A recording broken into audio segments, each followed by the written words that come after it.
Alright guys, this one should be pretty quick today. I want to show you three things. I want to show you these three things in no particular order. So here we go. Here's number one.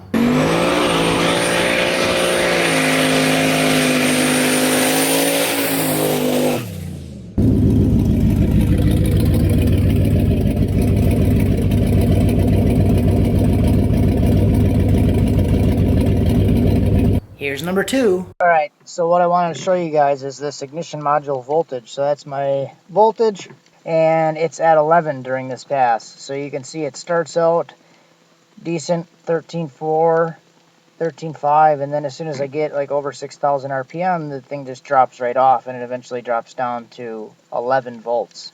So that's really low. It shouldn't be that low. So what I did was I changed the pulley on the alternator. I changed that pulley. I'll put a picture up like right here as I'm explaining this. So I just took the pulley off, put the bigger pulley on. This is still the same size alternator. I believe this one's the 105 and 105 amps. So I was thinking about upgrading to the bigger one, but I wanted to try the pulley first, and the pulley did seem to fix the issue. So this one, the inside rib diameter is like 2.66 inches, where the other one is like 2.2.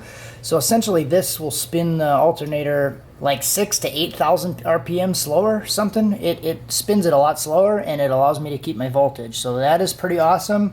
Just swapping the pulley. I found this pulley on eBay for 20 bucks. It was labeled as a 3-inch, but measured it with a mic, and it's actually 2.66 on the ribs. It's 3 to the outside.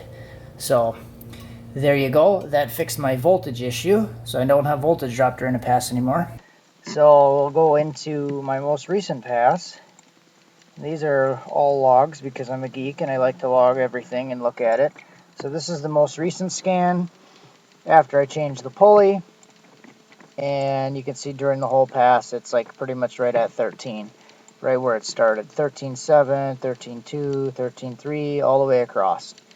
So the pulley did make a big difference. And here's number three. And last but not least, I want to show you the transmission slip on the same scan. So I did put this on there because I was having some concerns with increasing power and not increasing speed or lowering my time. So I started looking at transmission slip. So look at second gear. We're starting after the shift, and we're starting at 1,438 RPM, coming down to about 900 RPM at the 2-3 shift. And then third gear, a 2,000 RPM difference between engine RPM and input shaft speed on the transmission, ending at around 1,440 at the end of the pass. So that is a lot of difference. I understand there's going to be some overrunning from engine RPM to input shaft speed for torque multiplication, but I don't think it should be 2,000 RPM. So if you were to take the difference here, 2,000 RPM divided by 6,000, you're looking at like a 30% slip at the beginning of third gear in this pass, and it comes down to about 22% at the end. So we're starting at 30, ending at 20. That seems excessively high here. So that could be part of my issue. And the converter. So what are we going to do about the converter? So it's not that I don't like it.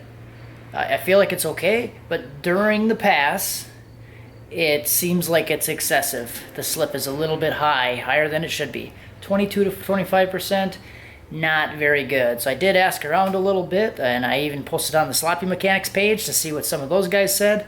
And a lot of them were saying like they're seeing like 5 to 7% slip.